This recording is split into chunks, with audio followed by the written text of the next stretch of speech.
Uma das coisas que me chama muito a atenção na história do desenvolvimento da acupuntura, o senhor como médico, talvez seja até um pouco mais fácil de lidar com, entre aspas, fácil, né? Talvez seja mais difícil pelos processos já que andou respondendo primeiro por ensinar acupuntura, depois pela prática da acupuntura, que até 94... Não, era um pouco... Primeiro foi pela prática. Pela prática. Até 94 era charlatanismo, não é isso?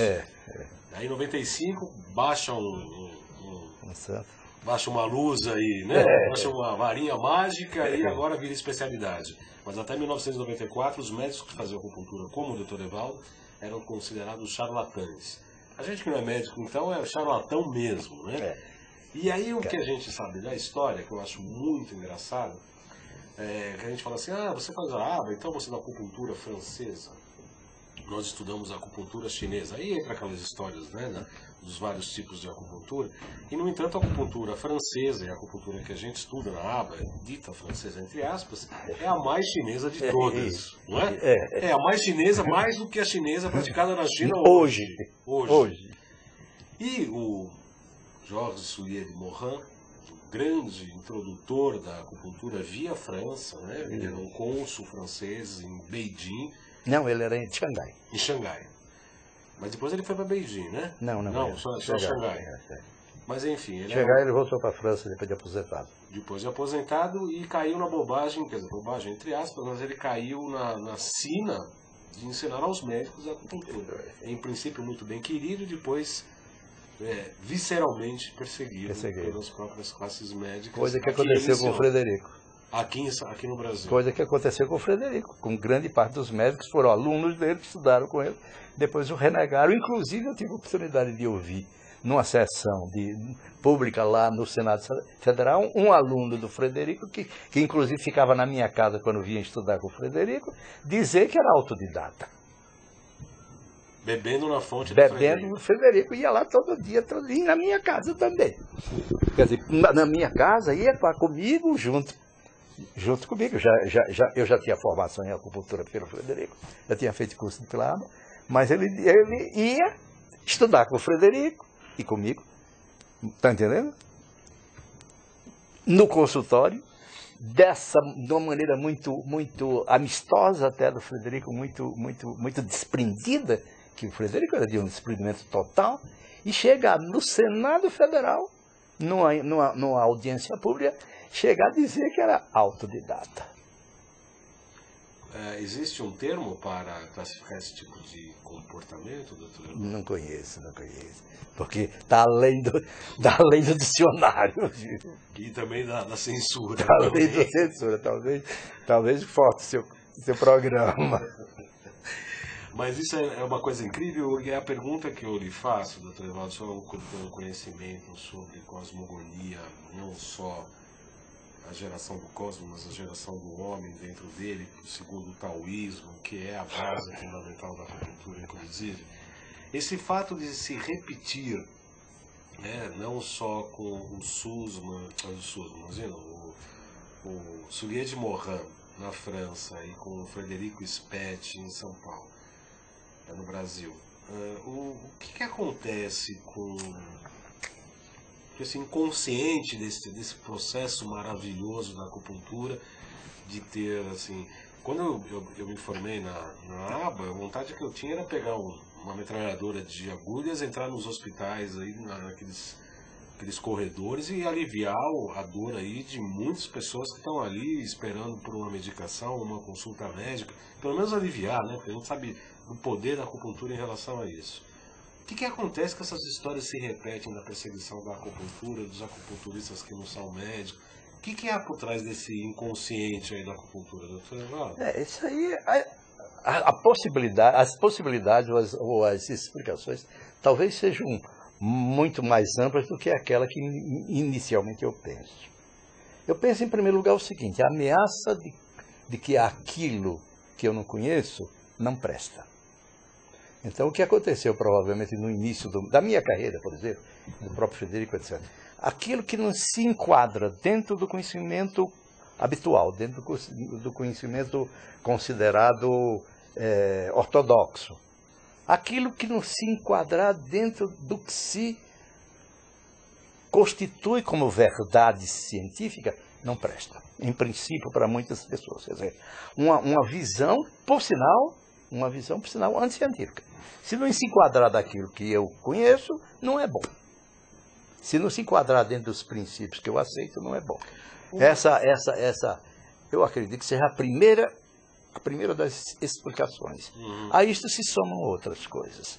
Segundo, se observa que aquilo que eu não conheço, mas apesar de eu não conhecer, eu observo que funciona, aí piora mais. Aí piora mais. Porque aí ameaça o meu campo de atividade, ameaça minha reserva de mercado. Não, eu vou além até da reserva de mercado, que é o que eu vejo que é a ponta do iceberg. Porque mexe também com as minhas crenças, né? Porque eu estudei 15 anos.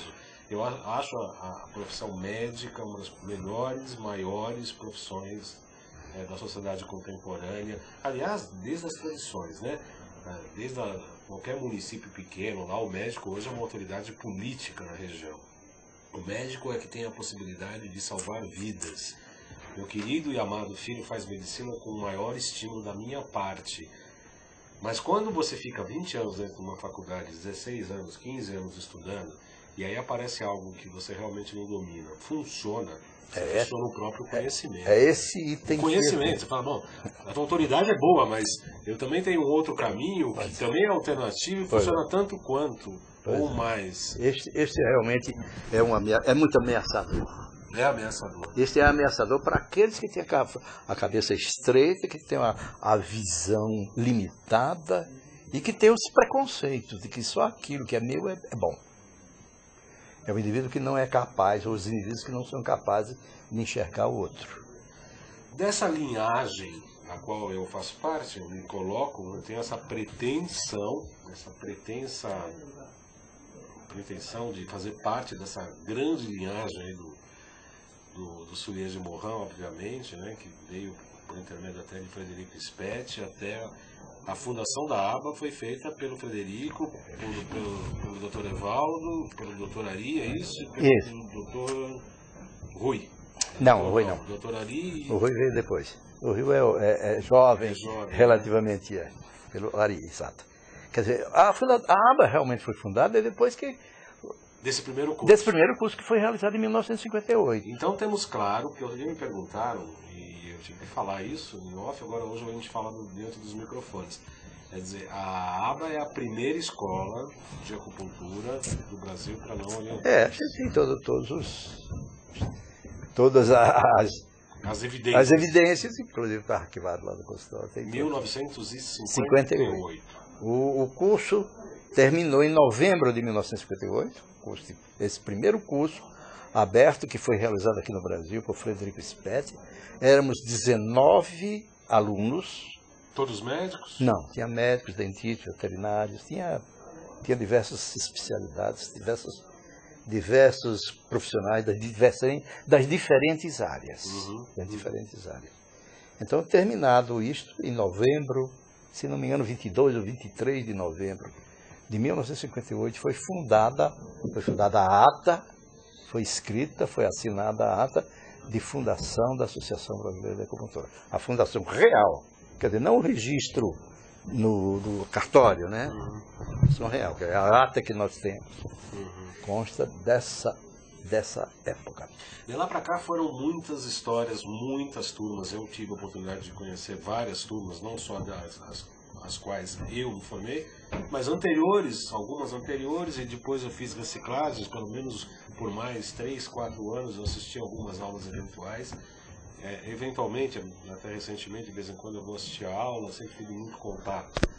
E a gente tem percebido que tem mudado muito o perfil e temos certeza que a ABA tem uma importância fundamental, não só na divulgação, como na formação de muitas pessoas, inclusive que formaram e fizeram até outras escolas. Isso é a maior, grande parte, ou pelo menos algumas das escolas que existem são filhas da ABA. Inclusive as de categoria médicas, né? Inclusive e principalmente. São filhotes, né? São filhotes. Porque algumas instituições médicas, ou a primeira instituição médica de acupuntura foi fundada, inclusive dentro do segundo Congresso de Acupuntura, do segundo Congresso Brasileiro de Acupuntura, realizado em Brasília. E eu sou um cofundador, porque eu era médico. Só que a ideia, pelo menos a ideia que foi colocada, é que a instituição, a Sociedade Médica Brasileira de Acupuntura, faria parte da ABA da mesma maneira como outras sociedades que poderiam ser formadas por outros profissionais, acupunturistas formados pela ABA, dentistas, veterinários, etc, etc, etc. Mas, infelizmente, a ideia de monopólio, a ideia de exclusividade, a ideia de excluir aquele que não é do meu time, prevaleceu para muita gente, para muitos médicos.